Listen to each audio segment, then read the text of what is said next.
देखो, हम लोगों की जो लास्ट क्लास हुई थी वहाँ पे हम लोगों ने 5.2 को बहुत ही अच्छे तरीके से एक एंडिंग समापन फेयरवेल उसको दे दिया है, राइट।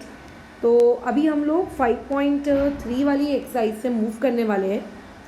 आज की जो 5.3 एक्सरसाइज है इसमें हम लोग question number 1 and question number 3 ये दो क्वेश्चन डिस्कस करेंगे। इस एक्सरसाइज का जो तुम्हारा क्वेश्चन नंबर 2 है और जो क्वेश्चन नंबर 4 है उसे मैं अलग से डिस्कस करूँगी। रीज़न क्योंकि वो रोम्बस रिलेटेड है। तो अगर आपने रोम्बस के एक साथ दो क्वेश्चन कर लिए तो ऐसा लगता नहीं कि अच्छा हाँ हमने रोम्बस वाला एक पर्टिकुलर टॉपिक ख़त्म कर लिया है, डन। इसीलिए उसको अलग से डील करेंगे। और जो क्वेश्चन नंबर 5 है वो ट्रू एंड फॉल्स वाला क्वेश्चन है, तो उसको भी हम लोग अलग से डील करेंगे। तो आज की क्लास में हम लोग दो क्वेश्चंस के साथ बातचीत करने वाले हैं, question number 1 and question number 3। Okay, चलो मूव करते हैं फिर आगे। सवाल में बोला जा रहा है, पहले समझते हैं सवाल बोल क्या रहा है कि diagonals of a rectangle ABCD, मतलब आपके पास एक रेक्टेंगल है और उसकी दो डायगोनल्स हैं ABCD उस रेक्टेंगल की, जो कि आपस में इंटरसेक्ट कर रही हैं पॉइंट O पर। मतलब मुझे इतना तो समझ में आ गया कि मैं अभी जिस डब्बे को बनाना चाह रही हूँ, वो जो मेरा डब्बा है वो पर्टिकुलर डब्बा मेरा एक बेसिकली क्या है, एक रेक्टेंगल है। ठीक है, मुझे कम से कम ये इतना समझ में आ गया है। अच्छा, अगर ये मेरा डब्बा एक रेक्टेंगल है तो ये रेक्टेंगल की जितनी भी प्रॉपर्टीज़ हैं, ये रेक्टेंगल की सारी प्रॉपर्टीज़ को फॉलो करेगा, जो भी होंगी रेक्टेंगल की प्रॉपर्टीज़। तो मैंने एक डब्बा बना लिया, इसका नाम दे दिया A, इसको नाम दे दिया B, इसको नाम दे दिया C, इसको नाम दे दिया D। और इस पर्टिकुलर क्वेश्चन का मुझको अगर गिवन लिखना है तो इसका गिवन ये आ जाएगा कि quadrilateral ABCD is a rectangle. ये हम लोगों के पास गिवन डेटा आ गया। अब आगे क्वेश्चन में ये बोल रहा है कि इस रेक्टेंगल की जो डायगोनल्स हैं, तो लेट्स से मैं इसकी डायगोनल्स बना लेती हूँ। ये हो गई आपकी पहली डायगोनल BD और ये हो गई आपकी दूसरी डायगोनल AC। ये दोनों की दोनों डायगोनल्स इंटरसेक्ट कर रही हैं कहाँ पर, पॉइंट O पर। ऐसा क्वेश्चन वाला कह रहा है, राइट। अच्छा ठीक है, जिसमें से इस क्वेश्चन वाले ने जो डायगोनल AC है, इस डायगोनल AC की वैल्यू कितनी दी हुई है, 8 सेंटीमीटर दी हुई है। ठीक है, अब देखो 8 सेंटीमीटर क्या है, इसको थोड़ा सा विजुअलाइज करने की नीड है। तो ये जो पॉइंट A है और ये जो पॉइंट C है, इस पॉइंट A और C के बीच का ये जो गैप है, ये बेसिकली आप लोगों का 8 सेंटीमीटर है। ठीक है, ये आपको 8 सेंटीमीटर दिया। चलो ठीक है, और पढ़ लेते हैं और क्या गिवन डेटा दिया है। इस क्वेश्चन में ये बोला जा रहा है कि एंगल CAD ये आपके पास कितना डिग्री है, ये एंगल CAD ये आपके पास 35 डिग्री है। तो हम लोग ना लोकेट करते हैं कि हमारे फिगर में एंगल CAD है कहाँ पर। तो देखो C पॉइंट ये रहा, C से A और A से D, यानी कि ये वाला जो एंगल है, ये वाला एंगल आपको बेसिकली कितना डिग्री दिया हुआ है, 35 डिग्री। यानी एंगल CAD इसकी वैल्यू हमारे पास गिवन डेटा में कितनी दी हुई है, 35 डिग्री। अब इस क्वेश्चन में मुझसे टोटल दो चीज़ें टू फाइंड करने को कह रहा है। ठीक है, मेरे को यहाँ पे दो डेटा है जो मुझको टू फाइंड करने हैं। पहली इन्फॉर्मेशन जो मुझे यहाँ पे ढूंढनी है वो ये कि जो BO है उस पर्टिकुलर क्वाड्रिलैटरल में जो BO है, BO का मतलब इस पॉइंट B से लेकर इस पॉइंट O तक ये वाला जो डिस्टेंस है, ये बेसिकली मुझे फाइंड करना है ना। तो पहले मुझे BO फाइंड करना है, उसके अलावा मुझे दूसरा एंगल ACB मुझे वो फाइंड करना है। यानी कि मुझे ये वाला जो मेरा एंगल है, ठीक है, यहाँ से लेके यहाँ वाला, ये मुझको फाइंड करना है, डन। तो क्या क्वेश्चन में गिवन है, क्या हम लोगों के क्वेश्चन का टू फाइंड है ना, ये हमको पता चल गया। अब हम इसे सॉल्व कैसे करेंगे। तो ज़रूरी नहीं है आपके एक्सरसाइज में, आपके प्रॉब्लम सेट में जो सवाल आपको दिया जाए वही सेम सवाल आपके एग्ज़ाम में भी पूछा जाए, राइट? ऐसा नहीं होता है। अगर ऐसा तुम्हारा सोच है तो मतलब तुम मैथ्स रट रहे हो, तुम मैथ्स समझ नहीं रहे हो। So from the point of view of समझना, आपको ये देखना चाहिए सवाल को सॉल्व करते वक्त, सबसे पहला क्वाड्रिलैटरल चैप्टर में आपके पास जो क्वाड्रिलैटरल आपको दिया है, जो आपका गिवन है, वो क्या है। तो आपने देखा कि यार ये जो चीज़ मुझे गिवन दी है ये तो एक रेक्टेंगल है, तो तुरंत आपके दिमाग में, खोपड़ी में ये बात दौड़नी चाहिए साए साए कि यहाँ पे मैं रेक्टेंगल की प्रॉपर्टीज़ का उपयोग कर सकता हूँ या फिर मैं कर सकती हूँ। डन। तो जैसे कि यहाँ पे हमें पता है कि यहाँ पे quadrilateral ABCD is basically our rectangle. तो जो रेक्टेंगल की प्रॉपर्टी होती है, पहली डायगोनल वाली। अच्छा मैडम, डायगोनल वाली प्रॉपर्टी क्यों? क्योंकि क्वेश्चन में आपको डायगोनल वर्ड्स बोले हैं ना, मतलब आपकी पूरी कहानी डायगोनल के आजू बाजू घूम रही है, तो इसीलिए डायगोनल वाली प्रॉपर्टी। साइड वाली प्रॉपर्टी क्यों नहीं? क्योंकि ना तो क्वेश्चन में साइड के बारे में कोई गिवन है, ना तो क्वेश्चन में साइड के बारे में कोई टू फाइंड है, तो फिर साइड वाली प्रॉपर्टी के बारे में सोचना ही क्यों, है ना? इसीलिए डायगोनल वाली प्रॉपर्टी। तो देखो जो रेक्टेंगल होता है, ये पर्टिकुलर रेक्टेंगल आप लोगों का बेसिकली, इसकी जो दो डायगोनल्स होती हैं, ये दोनों डायगोनल्स कैसी होती हैं? इक्वल होती हैं। तो इस पर्टिकुलर डब्बे की जो दो डायगोनल्स हैं, पहली डायगोनल हो गई BD और दूसरी डायगोनल हो गई AC, ये दोनों आपस में क्या होंगी? इक्वल होंगी। और इसका हम लोग यहाँ पे रीज़न क्या लिख देंगे कि डायगोनल्स, ठीक है, किसकी? Of a rectangle are congruent. ठीक है, आपके पास अगर एक रेक्टेंगल है तो रेक्टेंगल की जो डायगोनल्स होती हैं, ये डायगोनल्स बेसिकली क्या होती हैं? कॉन्ग्रुएंट होती हैं। ये मैंने डेटा लिख दिया।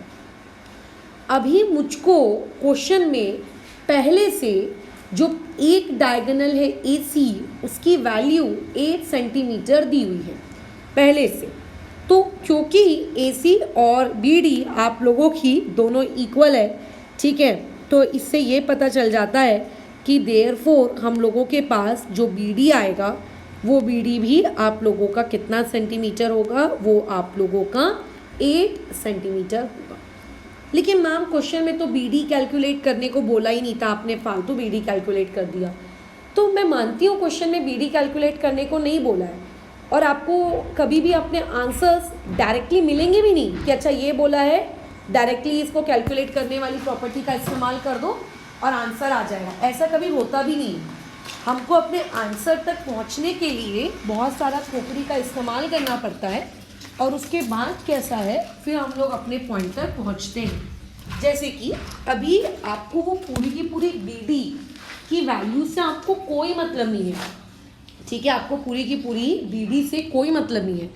आपको उस BD का जो छोटा सा टुकड़ा है BO, आपको वो BO कितना है आपको ये पता करना है। अच्छा, मतलब मुझे पूरी डायगोनल नहीं चाहिए, मुझे उस डायगोनल का एक छोटा सा टुकड़ा BO चाहिए। यस, तो तुरंत हमारे दिमाग में एक और प्रॉपर्टी आनी चाहिए। क्या आनी चाहिए? हमारे दिमाग में तुरंत एक और प्रॉपर्टी आनी चाहिए कि अगर हम लोगों के पास रेक्टेंगल होता है, स्क्वायर होता है, रोम्बस होता है, पैरेललोग्राम होता है, हमारे पास कुछ भी होता है, ठीक है, तो इन रेक्टेंगल जो डायगोनल्स होती हैं बाइसेक्ट ईच अदर।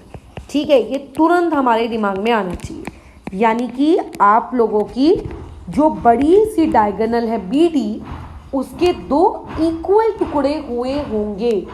यानी कि ये ऊपर वाला टुकड़ा BO और ये नीचे वाला टुकड़ा OD आपस में इक्वल रहा होगा। तो हम लिख सकते हैं कि therefore BO equal to OD equal to आपका कितना? BD/2। मतलब वो दो छोटे टुकड़े जो आपस में इक्वल हैं, वो बड़े वाले टुकड़े का कितने हैं? π2 है। अभी बड़ा वाला BD हम लोगों को पहले से कितना दिया हुआ है? बड़ा वाला BD हमको 8 दिया हुआ है, राइट? बड़ा वाला BD हम लोगों को कितना दिया है? 8। सो देयरफॉर आपके वो दो छोटे छोटे टुकड़े वो कितने कितने के हो जाएंगे? 4 के हो जाएंगे।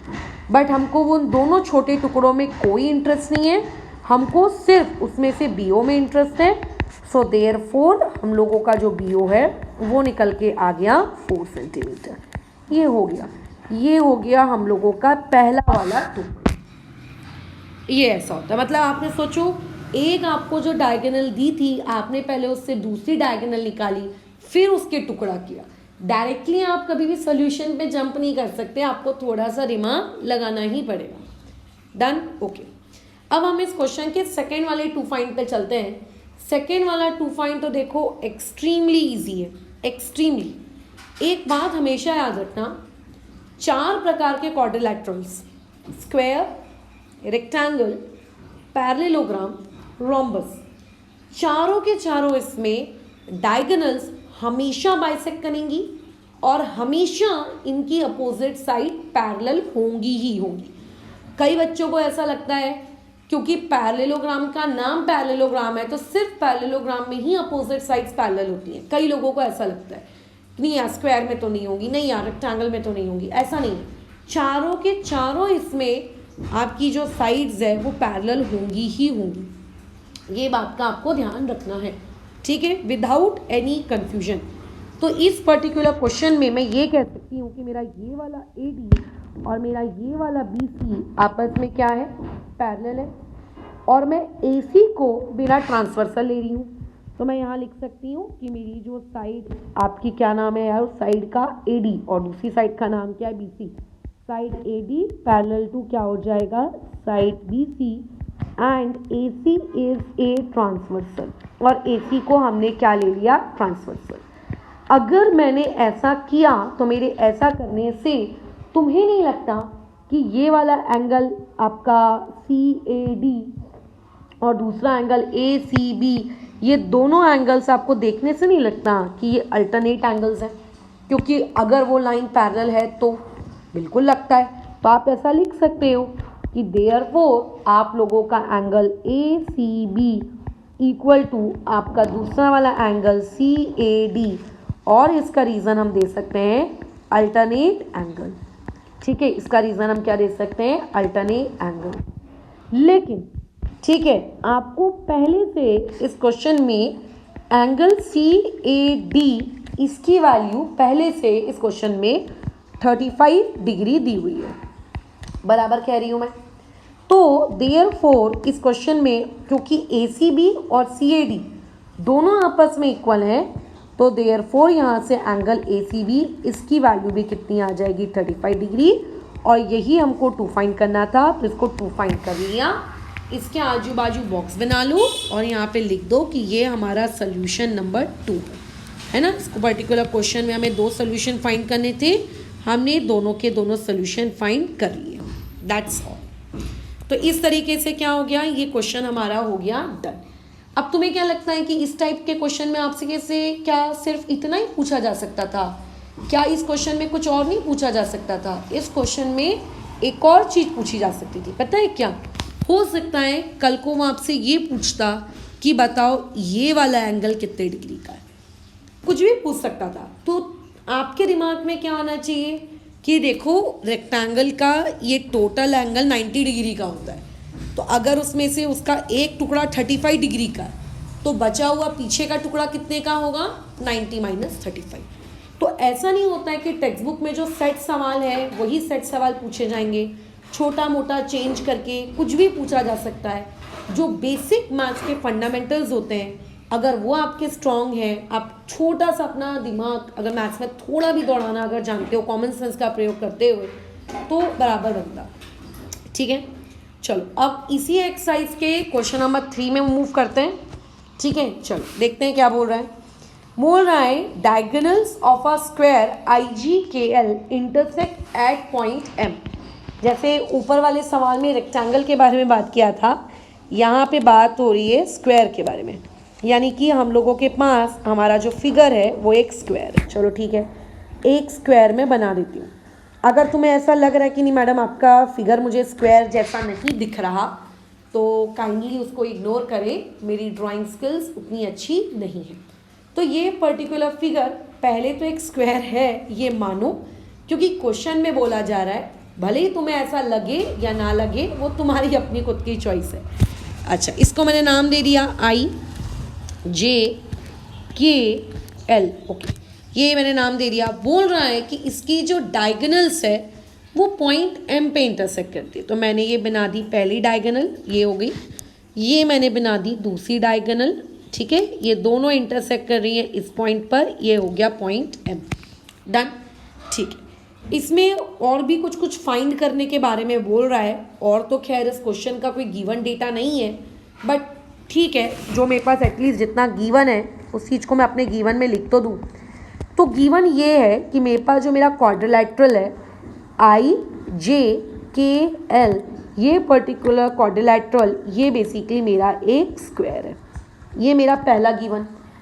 दूसरा, इसमें जो पहली मेरी डायगोनल है, मेरी पहली डायगोनल क्या है, डायगोनल आई के, और जो मेरे पास दूसरी डायगोनल है, दूसरी डायगोनल क्या है, जे एल, ये दोनों की दोनों डायगोनल्स, ठीक है, इंटरसेक्ट कर रही हैं। कहाँ पे इंटरसेक्ट कर रही हैं, एट एम, ठीक है, एट पॉइंट एम। इतने गिवन के अलावा इस क्वेश्चन में मुझे और कुछ भी गिवन नहीं दिया, ठीक है। बट इस क्वेश्चन में मुझको टोटल 3 चीज़ें देखो फाइंड आउट करनी है अगर आप क्वेश्चन को ध्यान से पढ़ते हैं तो। एक फाइंड करना है एंगल आई एम जे, दूसरा जे आई के, और तीसरा एल जे के, ठीक है। तो 2 फाइंड में हम इस तरीके से टोटल अपने 3 बना लेते हैं। पहला हमको फाइंड करना है एंगल आई एम जे, दूसरा फाइंड करना है एंगल जे आई के, और तीसरा फाइंड करना है एंगल एल जे के। Done, okay. अब देखो, थोड़ा सा ना अपना कॉमन सेंस आप स्वयं प्रयोग में लाइए। जैसे अगर क्वेश्चन में बोल रहा है कि फलाना फिगर एक स्क्वायर है, क्वेश्चन में बोल रहा है कि एक फलाना फिगर एक रेक्टेंगल है, तो यार उसमें ये अनसेड रूल है कि उसका ये हर एक एंगल 90 डिग्री का होगा। ये बिना किसी के बताए आपको तुरंत या आपकी बुद्धि में ये बात आपके होनी चाहिए। किसके केस में, स्क्वायर के केस में, और किसके केस में, रेक्टेंगल के केस में, ये तुरंत आपके दिमाग में आना चाहिए, ठीक है। अच्छा, अब मैं तुम्हें एक बहुत ही ज़रूरी सूचना दे रही हूँ। वैसे ये सूचना इससे पहले भी कई बार दी है, बट फिर दे देती हूँ। देखो, अगर आप स्क्वायर की बात करते हो या फिर अगर आप बात करते हो रोम्बस की, ये दोनों भाई भाई हैं, आप ऐसा मान के चला करें। अगर आप बात करते हैं रेक्टेंगल की, या फिर हो सकता है आप बात करते हैं पैरेललोग्राम, तो ये दोनों आपस में भाई भाई हैं, ठीक है। ध्यान, तो स्क्वायर और रोम्बस के केस में ध्यान रखेंगे सबसे इम्पॉर्टेंट प्रॉपर्टी, डायगोनल्स को लेकर बता रही हूँ, बाकी प्रॉपर्टीज नहीं बता रही हूँ, सिर्फ डायगोनल वाली बता रही हूँ। डायगोनल जो है, नो डाउट इसकी बाइसेक्ट करेंगे, नो डाउट, लेकिन इसकी डायगोनल 90 डिग्री से बाइसेक्ट करेंगे, दोनों में, स्क्वायर में भी और रोम्बस में भी। मतलब जहाँ पे वो दोनों एक दूसरे को कट कर रही होंगी, वो एंगल स्क्वायर में, वो एंगल रोम्बस में 90 डिग्री का होगा। लेकिन जब आप यही सेम डायगोनल की प्रॉपर्टी रेक्टेंगल के या पैरेललोग्राम के इसमें चले जाते हैं देखने के लिए, तो रेक्टेंगल या पैरेललोग्राम के उसमें उनकी जो डायगोनल्स हैं वो सिर्फ और सिर्फ बाइसेक्ट करती हैं, वहाँ पर एंगल 90 डिग्री का नहीं होता है, ठीक है। वहाँ पे एंगल 90 डिग्री का नहीं होता। बट अगर बात स्क्वायर की जा रही है, बात अगर रोम्बस की जा रही है, तो डायगोनल सिर्फ बाइसेक्ट करेंगे ऐसा नहीं है, 90 डिग्री पे बाइसेक्ट करेंगे। मतलब इस पर्टिकुलर डायग्राम में ये आपस में एम पॉइंट पे आके कट कर रही हैं, तो उस एम पॉइंट के आजू बाजू जितने भी एंगल्स हैं, इस एम पॉइंट के सराउंडिंग में ये जितने भी एंगल्स हैं, वैसे तो 4 ही होते हैं, बट ये जितने भी एंगल्स हैं, ये चारों के चारों एंगल 90 डिग्री के होंगे। चाहे तुमको लगे या चाहे तुमको ना लगे, ये अनटोल्ड फैक्ट है, और ये आपका 90 डिग्री का होगा ही होगा। अब देखो, इस क्वेश्चन में आपका जो पहला टू फाइंड था, वो पहला टू फाइंड क्या था, देखो क्वेश्चन पढ़ो। पहला टू फाइंड था एंगल आई एम जे की वैल्यू निकालनी। ध्यान रखना, जो ये बीच में लिखा होता है उसको एंगल समझते हैं, उसे एंगल कहते हैं। तो आई एम जे किसको कहेंगे, देखो ये रहा आई से लेकर एम, और ये रहा आपके एम से लेकर जे, ये वाला आपका बेसिकली टू फाइंड था, ये वाला आपका एंगल उसने टू फाइंड करने को कहा था। तो तुम्हें नहीं लगता कि अपना ये एंगल 90 डिग्री आ गया है, तो टू फाइंड हो गया अपना सॉल्व, क्योंकि अभी मैंने कहा कि डायगोनल 90 डिग्री पे बाइसेक्ट करते हैं। खैर आगे बढ़ते हैं। दूसरा एंगल उसने टू फाइंड करने को कहा था JIK। लोकेट करो JIK कहाँ है। अच्छा देखो, ये रहा J पॉइंट, इसको मैं ब्राउन कलर से इंडिकेट करती हूँ। ये रहा J पॉइंट, ये रहा आपका I पॉइंट, और ये रहा K पॉइंट। ये देखो मैंने ड्रॉ कर दिया ब्राउन कलर से। अब इसमें जो मिड में आ रहा है, मिड में कौन आ रहा है, मिड में तो मैडम I आ रहा है। तो बेसिकली आपको इन दोनों ब्राउन के मिड में आने वाले इस I को फाइंड करना है। अच्छा, उसके एंगल की वैल्यू वो नहीं पता, वो खैर निकालना पड़ेगा, लेकिन कम से कम एक एंगल तो पता चल गया ना। अच्छा, अब आते हैं हम लोग तीसरे एंगल पे। तीसरा एंगल फाइंड करने को बोल रहा है LJK। LJK को मैं पिंक कलर से इंडिकेट करती हूँ, ठीक है, पिंक कलर। अच्छा, अब ये जो पिंक कलर है देखो, ये अच्छा पिंक कलर तो ऑलरेडी यूज़ किया हुआ है, कुछ और कलर यूज़ कर लेते हैं, जैसे ऑरेंज, ठीक है। तो अगर मैं ऑरेंज कलर का इस्तेमाल करूँगी, ये रहा L पॉइंट, ये रहा J पॉइंट, और ये रहा K पॉइंट, है ना। तो मुझे बेसिकली बीच वाला मेरा एंगल है, तो मुझको क्या ढूंढना है, मुझको ये वाला एंगल ढूंढना है, ये वाला। तो टोटल मुझे ढूंढने थे 3 एंगल्स। उसमें से पहले तो मैंने डायग्राम में ये ढूंढ लिया कि तीनों कहाँ कहाँ पर हैं, और उसमें से भैया हमारा एक एंगल हमको मिल भी गया, कितनी अच्छी बात है। तो जो पहला एंगल हमको मिल गया है, उसके रिगार्डिंग हम लोग प्रॉपर स्टेप्स वगैरह लिख लेते हैं, सोल्यूशन वगैरह अपना लिख लेते हैं। तो देखो सोल्यूशन ये है कि quadrilateral IJKL is a square. ये मैं नहीं कह रही हूँ, ये क्वेश्चन में आपको जो इन्फॉर्मेशन दी है ये उसका गिवन डेटा कह रहा है। फिर उसके बाद हम ये जानते हैं, ठीक है, इन अ स्क्वायर, आपके पास जो स्क्वायर है, ठीक है, उसमें जो डायगोनल्स होती हैं वो बाइसेक्ट करती हैं। कहाँ पे बाइसेक्ट करती हैं, एक दूसरे को बाइसेक्ट करती हैं। कितने डिग्री पर बाइसेक्ट करती हैं, 90 डिग्री पर बाइसेक्ट करती हैं। ये एक फैक्ट है और इसको हम लोग जानते हैं। Done, okay. तो इसकी वजह से ये जो ब्लू कलर का एंगल है IMJ, इसकी वैल्यू हम लोगों के पास डायरेक्टली कितनी निकल कर आ गई, 90 डिग्री निकल कर आ गई, और ये क्वेश्चन हो गया सॉल्व। ठीक है, बराबर, ये क्वेश्चन हो गया सॉल्व। वैसे तो चारों ही एंगल 90 के थे पॉइंट M के आजू बाजू, बट पूछा एक है तो हम लिख भी एक के बारे में रहे। अब हमको दूसरे एंगल्स के बारे में सोचना है। अब बाकी एंगल्स का मैडम आप कैसे बताएंगी। तो देखो, जैसे मैंने आपको ये बताया कि डायगोनल्स आपस में जहाँ इंटरसेक्ट करती हैं, बाइसेक्ट करती हैं, वहाँ 90 डिग्री क्रिएट होता है।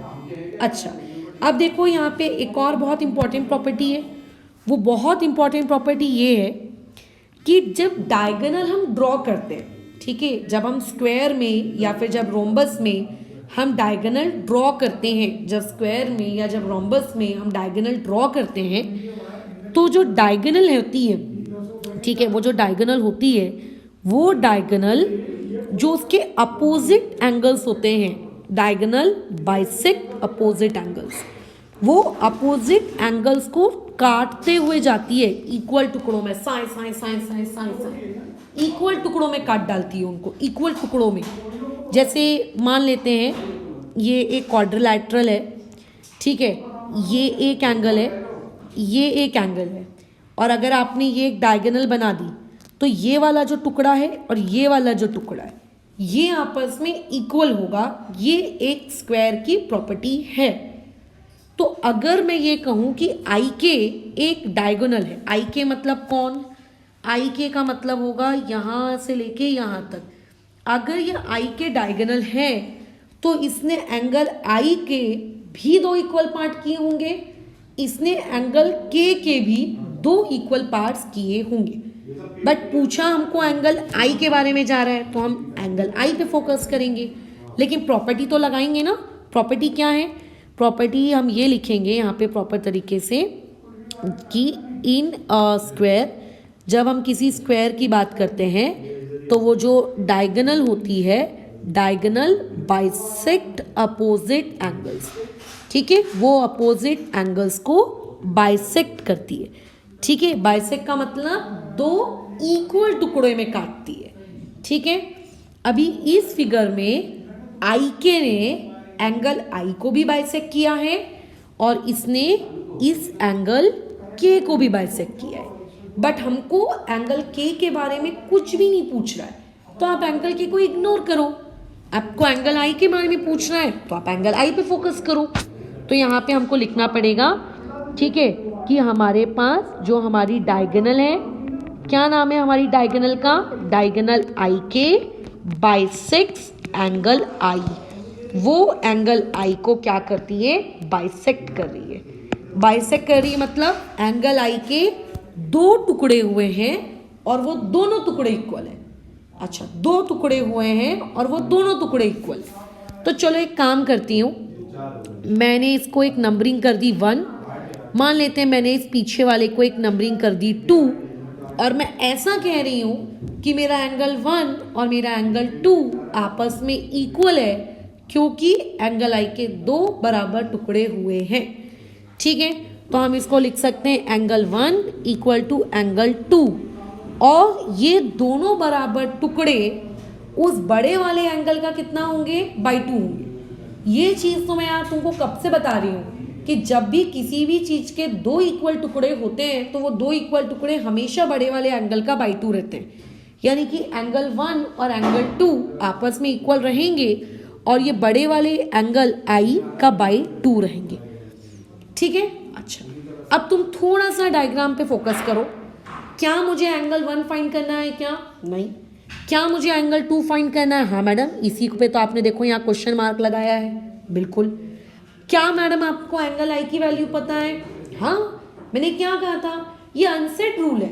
अगर आपका फिगर स्क्वायर है, अगर आपका फिगर रेक्टेंगल है, तो आपका हर एक एंगल 90 डिग्री का होगा, ये एक अनसेट रूल है। यानी कि एंगल आई आप लोगों का ऑटोमेटिकली 90 डिग्री का है, 90/2, तो ये हो जाएगा आप लोगों का 45 डिग्री। सो देयरफॉर एंगल 1 और एंगल 2 दोनों की वैल्यू 45 आई, बट एंगल 1 तो पूछा ही नहीं है। ठीक है, आप लोगों को एंगल 2 पूछा था, तो एंगल 2 45 डिग्री का आया। अगर मैं डायग्राम को देखूं और देखूं कि एंगल 2 का क्या नाम है, तो एंगल 2 को JIK कहते हैं। सो देयरफॉर एंगल JIK ये आप लोगों का कितना आ गया, 45 डिग्री। और ये इस पर्टिकुलर क्वेश्चन में हमारा इस पर्टिकुलर सवाल का सोल्यूशन नंबर 2 था। ठीक है, तो देखो इस सवाल में टोटल 2 कंसेप्ट लग गए अभी तक। पहला कंसेप्ट क्या लगा कि डायगोनल बाइसेक्ट कर रही है 90 डिग्री पे, और दूसरा कंसेप्ट क्या लग गया कि डायगोनल ने अपोजिट एंगल को काटा। अब ये जो कंसेप्ट नंबर 2 हमने लगाया ना कि डायगोनल अपोजिट एंगल को काटती है, यही सेम कंसेप्ट हम फिर से यूज करेंगे कहाँ पर, आपकी दूसरी डायगोनल JL के लिए। जिस तरीके से डायगोनल IK काट रही है, वैसे ही डायगोनल JL भी तो काट रही होगी, बट किसको काटेगी, एंगल J को काटेगी और एंगल L को काटेगी। क्वेश्चन में जो हमें 2 फाइंड करने को बोला जा रहा है वो एंगल J के बारे में बोला जा रहा है, तो एंगल L को छोड़ दो। क्या मतलब हमारे को एंगल L से, तो हम यहाँ पे लिखेंगे प्रॉपर तरीके से कि हियर वही पुरानी हमारी कहानी जो हमने पार्ट 2 के लिए रिपीट की है कि डायगोनल JL बाइसेक्ट्स एंगल, कौन से वाले एंगल पे हम लोग फोकस कर रहे हैं, एंगल J पर। ठीक है, उसने एंगल J को बाइसेक्ट किया, इसका मतलब एंगल J के 2 इक्वल पार्ट्स हुए होंगे, बराबर। ठीक है, तो लेट से इसको दे दिया 3 और लेट से इसको दे दिया 4, तो वो दोनों इक्वल पार्ट्स हुए होंगे, और वो दोनों के दोनों इक्वल पार्ट बड़े वाले एंगल का क्या रहे होंगे, बाई 2 रहे होंगे। जिस तरीके से हमने ऊपर वाले क्वेश्चन में एंगल आई की वैल्यू 90 डिग्री रखी थी, क्यों, क्योंकि स्क्वायर के सारे एंगल 90 डिग्री के होते हैं, तो वैसे ही एंगल J इसकी वैल्यू भी 90 डिग्री होगी। इसको भी अगर आप डिवाइड करेंगे तो डिवाइड करके 45 आ जाएगा। सो देयरफॉर एंगल 3 और एंगल 4 आपका कितना आ गया, 45। बट पूछा क्या है यार क्वेश्चन में, तो डायग्राम को देखो, मैं आपको पहले ही एक्सप्लेन करवा चुकी हूँ कि कि क्या पूछा है, हमको ये वाला एंगल पूछा था, यानी कि हमको एंगल 4 पूछा था। तो ठीक है, अगर उसने एंगल 4 भी पूछा है तो ठीक है, कोई दिक्कत नहीं है। यहाँ से हम लोगों का एंगल 4 कितना आ गया, 45 डिग्री। और अगर मैं एंगल 4 का नाम देखूं डायग्राम में जाकर, तो देखो एंगल 4 का नाम क्या है, एक मिनट,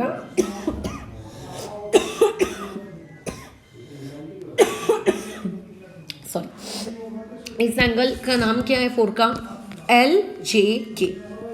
ठीक है, तो यहाँ से एंगल LJK ये आ गया आपका 45 डिग्री, और यही इस पर्टिकुलर क्वेश्चन में आपका सोल्यूशन नंबर 3 था।